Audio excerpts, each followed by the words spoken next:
सुल्तान Nureddin जंगी आने वाले नकीब ने शेरकोह को मुखातिब किया और कहने लगा, अमीर, फ्रांस के बादशाह लुई, जर्मनी के बादशाह कानरूड और यरूशलेम के बादशाह बाल्डोन ने दमिश्क का मुहासरा कर रखा है और दमिश्क का वजीर मुइनुद्दीन दमिश्क के अंदर जो हिफाजती लश्कर है उसके साथ कमाल जुर्रतमंदी का मुजाहरा करते हुए सलीबियों को रोके हुए है। लेकिन दमिश्क के अंदर जो लश्कर है ज्यादा दिन तक सलीबियों की इस यलगार को रोक नहीं सकेगा। और फिर जिस कदर सलीबियों का लश्कर इस वक्त दमिश्क का मुहासरा किए हुए है, इतना ही एक बड़ा लश्कर दमिश्क के नवा में है। वो इस वक्त दमिश्क से लगभग 2 फरलांग के फासले पर है और उन्होंने दमिश्क के अतराफ में मुसलमान इलाकों के अंदर लूट मार मचा रखी है। यहां तक कहते कहते आने वाले इस नकीब को रुक जाना पड़ा, इसलिए कि इसकी बात काटते हुए असदुद्दीन शेरकोह बोल उठा था, क्या तुम सलीबियों के इस लश्कर तक हमारी रहनुमाई कर सकते हो जो उस वक्त दमिश्क के नवा में मुसलमान इलाकों में तरताज किए हुए है? देखो ये बड़ा अहम मामला। वो नकीब इस पर छाती ताने हुए बोल उठा, अमीर आप फिक्रमंद ना हो, हम उनके महल वकू से पूरी तरह बाखबर होकर आपकी तरफ आए हैं। जिस जगह आप इस वक्त हैं इससे आगे बाएं जानिब वो लश्कर अपने काम में मसरूफ है। लेकिन अमीर एक बात मैं कहूं, जो लश्कर आपके साथ है इस लश्कर की तादाद उस लश्कर से बहुत कम है।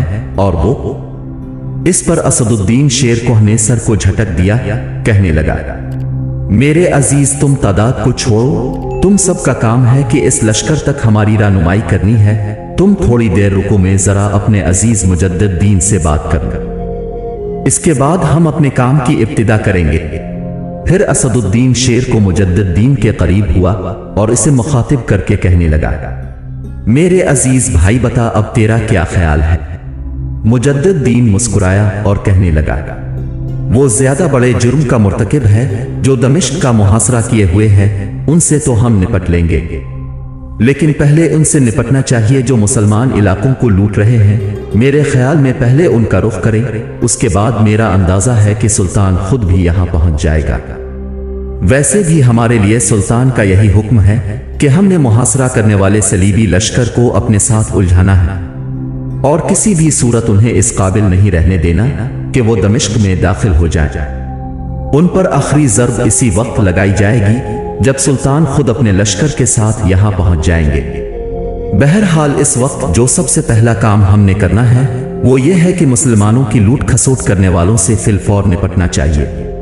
मुजद्दिद की इस गुफ्तगू से असदुद्दीन शेर को इत्मीनान और खुशी का इजहार करते हुए कहने लगा, अगर ये बात है तो इब्न दाया सुनो, ये जो हमारे नकीब आए हैं उनको भी 2 हिस्सों में तकसीम करते हैं, अपने लश्कर को भी 2 हिस्सों में तकसीम करते हैं। अब दुश्मन पर हमला आवर होने के लिए तरीकाकार कुछ इस तरह अपनाते हैं कि आधे लश्कर के साथ एक तरफ से तुम हमला आवर हो, इस तरह दुश्मन को वो नुकसान पहुंचाएं कि वो दमिश्क पर हमले को अपनी सबसे बड़ी गलती तस्लीम करता हुआ यहां से भागने में आफियत जाने। असदुद्दीन शेरकोह जब खामोश हुआ तब मुजद्दिद बोल उठा, शेरकोह मेरे भाई तुम ठीक कहते हो, मेरे हवाले सिर्फ 2 नकीब कर दो, ये मेरी रहनुमाई करेंगे और मैं एक लंबा कावा काटते हुए दुश्मन के सामने की तरफ जाऊंगा। आप अपने हिस्से के लश्कर के साथ बाकी नकीबों को लेकर दुश्मन की पुश्त पर नमूदार होकर हमला कर दें। मेरे ख्याल में आप जिस वक्त दुश्मन से टकराएंगे उस वक्त या उससे थोड़ी देर बाद में भी दुश्मन पर ऐसी ज़र्ब लगाऊंगा कि उन्हें शिकस्त तस्लीम करने और भागने के सिवा कोई और रास्ता दिखाई ना देगा।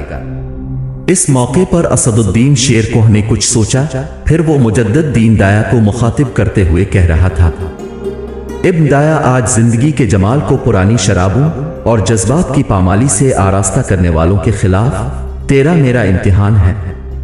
यूं जानना आज खुशबू सुलगा कर फिजा बात से मुअत्तर करके रुखसत होने वाली रूहों को पुकारने वालों के खिलाफ तेरी मेरी आजमाइश का वक्त आन पहुंचा। आओ दोनों भाई मिलके अहद करें कि उनके चिंघाड़ते तूफान जैसे जज्बों में तिलिस्म सुकूत से लबरेज कर देंगे। उनके जिस्म और रूह के रब्त में उदास सुबहों की धुंध गमगीन शाखों का दुख भर के रख देंगे और उनकी हालत मुर्दा लम्हों के ढेर, रूहों के सुलगते गमों और आवारा बदी को तरसती ख्वाहिशों से भी बदतर बना के रहेंगे। असदुद्दीन शेर कोह जब खामोश हुआ तो मुस्कुराते हुए मुजद्दिद ने इसकी तरफ देखा, फिर कहने लगा, मेरे मोहतरम भाई, जिस तरह की ख्वाहिशात का तुमने इजहार किया है मेरे खुदावंद को मंजूर हुआ तो उनकी हालत हम इससे भी बदतर करेंगे, और जो लाया अमल हमने तय किया है आओ उसके मुताबिक हरकत में आएं और अपने रद्द अमल की इब्तिदा करें। इस पर शेर कोह ने इत्तेफाक किया। फिर जो नकीब सामने की तरफ से आए थे उन्हें भी आपस में तकसीम कर लिया गया।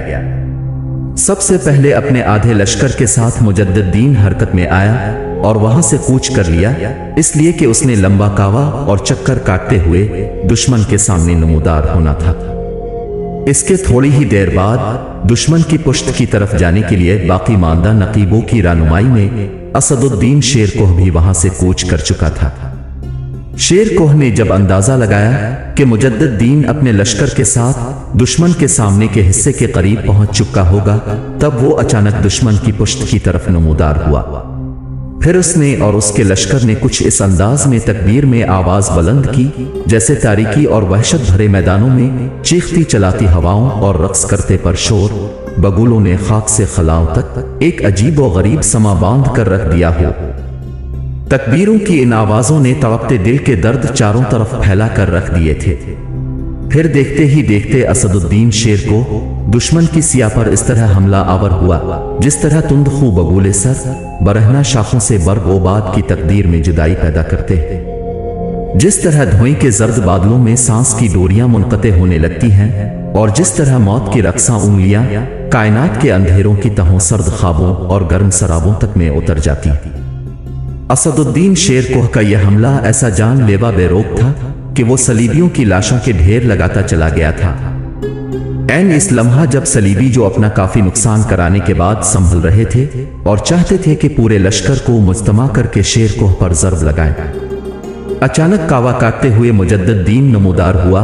उसने भी अपने हमलों की इस तरह इब्तिदा की जिस तरह नस्लों और सदियों की आहो बका खड़ी करने के लिए तिलिस्मी गारों से निकलकर काली रातों के जंगजू किसी को अपना हदफ बनाते हैं।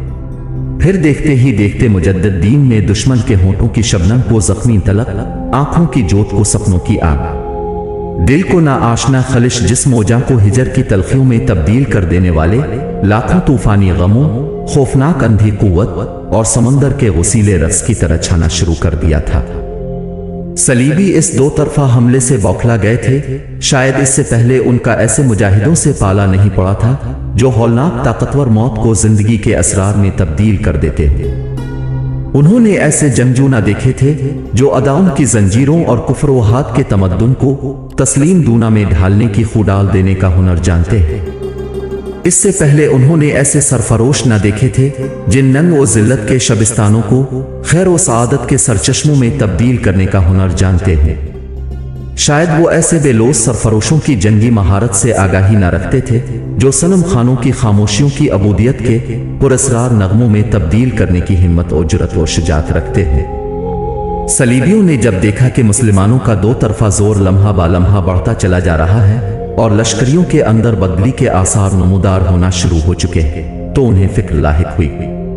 वो जानते थे कि अगर उन्हें इस जगह शिकस्त हुई और रुसवाई का सामना करना पड़ा तो उसके दो तरह के नताइज होंगे। अव्वल ये कि मुसलमानों के मुकाबले में सलीबियों के हौसले पस्त हो जाएंगे, आने वाली जंगों में वो डटकर उनका मुकाबला न कर सकेंगे। सानियन ये कि अगर इस जगह उन्हें शिकस्त का सामना करना पड़ता है तो उनका वो सलीबी लश्कर जो कानरोड, लुई और बाल्डोन की सरकर्दगी में दमिश्क शहर का मुहासरा किए हुए है, इसमें भी बददिली के आसार पैदा हो जाएंगे और वो भी इस शिकस्त का सुनकर जंग जारी रखने से कतराने लगेंगे। ये सोचते हुए इस सलीबी लश्कर के सालारों ने अपने आप को पूरी तरह मुज्तमा किया। फिर वो अपने पूरे लश्कर के साथ मुसलमानों पर शब के सुनाटों में सहरा के अंदर रक्स करके मौत के हौलनाक सायों कसर जिल्लत से अचानक बिलाखेज तूफानों की तरह उठ खड़े हुए। उन्होंने अपनी तरफ से पूरी कोशिश की कि एक दफा अपने लश्कर की पूरी कुव्वत से ज़र्ब लगाते हुए मुसलमानों को पसपा होने पर मजबूर करें। इसके बाद उनका ऐसा हाल करें कि कहीं उनके कदम जमने न पाएं, लेकिन ये उनकी गलत फहमी, उनकी जहनी सोचों का असर था। اس لیے کہ آندھیوں میں چراغ جلانے والے ان مجاہدوں، وقت کی کرچیوں میں دشمنوں کے ہر آثار کو توڑنے والے ان جانثاروں نے رزم گاہوں کے ایسے طوفان بہت دیکھ رکھے تھے۔ صلیبیوں کا زوردار حملہ ان کے عزم کو ناپسپا کر سکا، بلکہ انہوں نے ہی پہلے کی اپنے حملوں میں عارف کے دل و جان کی تڑپ، سالک کے سفر کی جاں سپاری سے بھی زیادہ جرأتمندی اور حیرت انگیز صورت پیدا کر لی تھی۔ پھر صلیبیوں نے دیکھا کہ ان کے سامنے کی پچھلی طرف سے مسلمان مجاہدین ریزہ ریزہ کر دینے والی برفانی ہواؤں، چہروں کو سلگے میں ڈھال دینے والے خون برساتی گھٹاؤں کی طرح ٹوٹ پڑے تھے۔ پھر دیکھتے ہی دیکھتے اس صلیبی لشکر کی حالت سوختہ فکر کی رات پیوست ہو کر ہراساں و شکستہ کر دینے والے کثرت آلام سے بھی بدتر ہو گئی تھی۔ گو شیر کوہ اور مجدد دین کے لشکر کے مقابلے میں صلیبیوں کے لشکر کی تعداد بہت زیادہ تھی، لیکن شیر کوہ اور مجدد دین نے اپنے تیز اور جان لیوا حملوں سے انہیں پوری طرح کھنگال کے رکھ دیا تھا، یہاں تک کہ صلیبیوں کو بدترین شکست ہوئی۔ کچھ دور تک اسد دین، شیر کوہ اور مجدد دین نے ان کا خوفناک تعاقب کیا۔ اب صلیبیوں کی حالت یہ تھی کہ دمشق کے نواح میں جس قدر سامان انہوں نے لوٹا تھا وہ تو وہی دھرے کا دھرا رہ گیا۔ وہ اپنی ذاتی اشیاء اور قیمتی چیزیں بھی چھوڑ کر ایسے بھاگے کہ پیچھے موڑ کر دیکھنا بھی پسند نہ کیا۔ دمشق کے نواح میں یہ صلیبیوں کی بدترین شکست تھی۔ شیر کوہ اور مجدد دین نے ہر چیز پر قبضہ کر لیا، پھر جن بستیوں اور قصبوں کو صلیبیوں نے لوٹا تھا ان کے اندر مال و اموال تقسیم کرنا شروع کر دیا تھا۔ لشکر جب دمشق پہنچا تو لوئی، کانروڈ اور بالڈون کو ان کی اس شکست کا بہت صدمہ ہوا، اور انہوں نے تہیہ کر لیا کہ سلطان نور الدین زنگی کے جن سالاروں نے صلیبیوں کو شکست دی ہے ان پر حملہ آور ہو کر ان سے انتقام ضرور لیا جائے گا۔ دوسری جانب سلطان نور الدین زنگی حلب سے اور اس کا بڑا بھائی موصل سے اپنے اپنے لشکروں کے ساتھ بڑی برق رفتاری کے ساتھ دمشق کا رخ کیے ہوئے تھے، یہاں تک کہ دونوں بھائی موصل میں آگے چلے گئے۔ ادھر فرانس، جرمنی اور یروشلم کے بادشاہوں کو جب خبر ہوئی کہ مسلمانوں کے جس لشکر کے ہاتھوں صلیبیوں کو شکست ہوئی اس کے علاوہ ایک بہت بڑے لشکر کے ساتھ سلطان نور الدین اور اس کا بھائی سیف الدین بھی انہی کا رخ کر رہے ہیں، تو ان کے حوصلے خطا ہو گئے، سارے ولولے مردہ لمحوں میں تبدیل ہو کے رہ گئے۔ سلطان نور الدین زنگی اور سیف الدین کا صلیبیوں پر اس قدر خوف، اس قدر وحشت طاری ہوئی کہ لوئی، کانروڈ اور بالڈون نے مل کر یہی فیصلہ کیا کہ فی الفور دمشق کا محاصرہ ترک کر کے کسی محفوظ مقام کی طرف چلے جانا چاہیے۔ یہ فیصلہ ہوتے ہی تینوں شہنشاہوں نے فوراً اپنا محاصرہ اٹھا لیا اور یروشلم کی طرف بھاگ کھڑے ہوئے۔